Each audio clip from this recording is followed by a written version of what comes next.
बगैर चिकन, बगैर बीफ, बगैर मटन से बनने वाली रेशेदार से शामी कबाब की रेसिपी आप लोग के लिए लेकर हाजिर हुई हूँ। चलिए व्यूवर्स, मज़ेदार सी रेसिपी को बनाना स्टार्ट करते हैं। तो सबसे पहले हमें ले लेने हैं 2 कप जो है चना दाल। उसको अच्छे से वॉश कर लेना है, आधा घंटे तक भिगो देना है और उसके बाद अब हम पकाने के लिए स्टार्ट होते हैं। तो सबसे पहले हमें जिस बर्तन में इसको पकाना है उसके अंदर अपनी चने की दाल को ऐड कर देनी है। साथ साथ एक स्मॉल साइज़ की कटी हुई प्याज को ऐड कर देनी है, 2 टेबल स्पून कुटी हुई लाल मिर्च, 1 टीस्पून के करीब हल्दी ऐड कर देंगे। उसके साथ साथ जो है 1 टीस्पून ही हम गरम मसाला ऐड कर देंगे, 1 टेबल स्पून गोल धनिया क्रश करके ऐड कर देंगे, 1 table spoon ginger garlic paste कर देंगे। नमक जो है 1 टेबल स्पून के करीब ऐड कर दिया। उसके साथ साथ हमने पानी इतना ऐड करना है कि हमारी दाल जो है डिप हो जाए। मिक्स कर लेना है। मिक्स करने के बाद हम इसको कवर करेंगे जब तक हमारे पानी के अंदर बॉइल्ड नहीं आता। उसके बाद हम इसको लो फ्लेम पे रख देंगे। देखिए तो व्यूअर्स, बॉइल्ड आ चुका था, हमने अपना फ्लेम को लो कर दिया है। अब हम इसको 20 मिनट तक लो फ्लेम के अंदर कुक करेंगे। तो आज जो हम बना रहे हैं शामी कबाब अपनी मछली के, तो मछली जो है तकरीबन हमने लिए ½ kg के करीब, अच्छे से वॉश कर लेनी है। उसके बाद आपको अपने किसी भी बर्तन के अंदर इसको ऐड कर देनी है। उसके साथ साथ 1 टेबल स्पून लहसुन अदरक का पेस्ट, ½ टेबल स्पून के करीब नमक ऐड कर देंगे और उसके साथ साथ 1 टीस्पून जो है हम हल्दी ऐड कर देंगे। उसके बाद जो है हम अपने प्यारे प्यारे हाथों से इसको मिक्स कर लेंगे। अच्छे से मिक्स करने के बाद हम इसके अंदर सिर्फ 1 कप के करीब जितना पानी ऐड करेंगे ताकि उसी ही पानी के अंदर हमारी मछली जो अच्छे से स्टीम हो जाए। ये देखिए हमारी काफ़ी हद तक जो है मछली जो है 10 मिनट के अंदर बहुत अच्छी कुक हो चुकी है। अब पानी ड्राई कर लेंगे और अपनी प्लेट के अंदर निकाल लेंगे। अच्छे से मछली को ठंडा करने के बाद उसका हम कांटे को अलग कर लेंगे और रेशा को अलग कर लेंगे। तो चलिए व्यूअर, अब हम नेक्स्ट स्टेप की तरफ चलते हैं। सबसे पहले हमें एक पैन ले लेना है, 1 टेबल स्पून हमने घी ऐड कर देना है। घी को ऐड करने के बाद हम इसके अंदर जो है 1 टीस्पून के करीब जो है अजवाइन की छौंक दे देंगे। उसके साथ साथ उसके अंदर हम ऐड कर देंगे अपने मछली के रेशे को।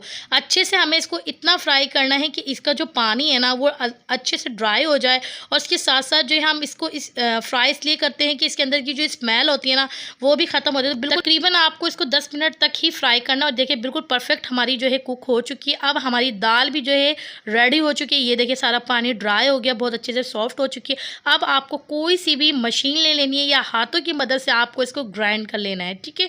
साथ साथ जैसे ही हमारी तमाम दाल जो है अच्छे से ग्राइंड हो चुकी है, उसके बाद जो है हमें इसको अच्छे से अपने कॉर्नर्स को साफ़ कर लेना है।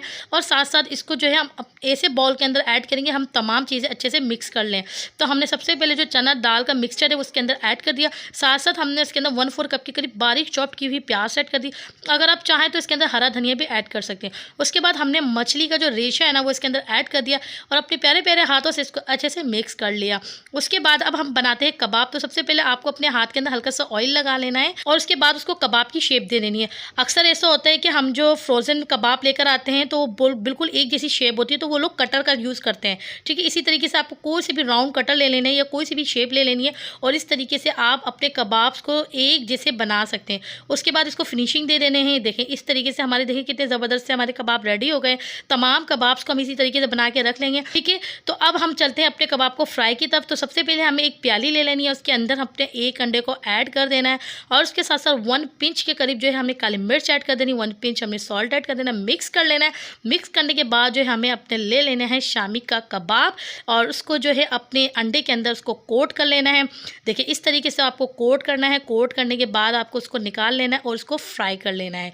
तो बहुत ही जल्दी से हमारे ये कबाब फ्राई हो जाते हैं और अच्छे से इसको डार्क ब्राउन करके हम फिर इसको अपनी प्लेट के अंदर निकाल लेंगे। तो आप इस तरीके से शामी बना के जो है अपने रख सकते हैं, फ्रीज कर सकते हैं। तो ये देखिए व्यूअर, ज़बरदस्त से हमारे जो है रेशेदार से शामी कबाब की रेसिपी बनकर तैयार हो गई है। आई होप कि आपको हमारे शामी कबाब की ये रेसिपी बहुत ही ज़्यादा पसंद आई होगी। लाइक के साथ साथ चैनल को सब्सक्राइब करना मत भूलिएगा और फिर मिलेंगे नेक्स्ट वीडियो में नेक्स्ट रेसिपी। अल्लाह हाफिज़।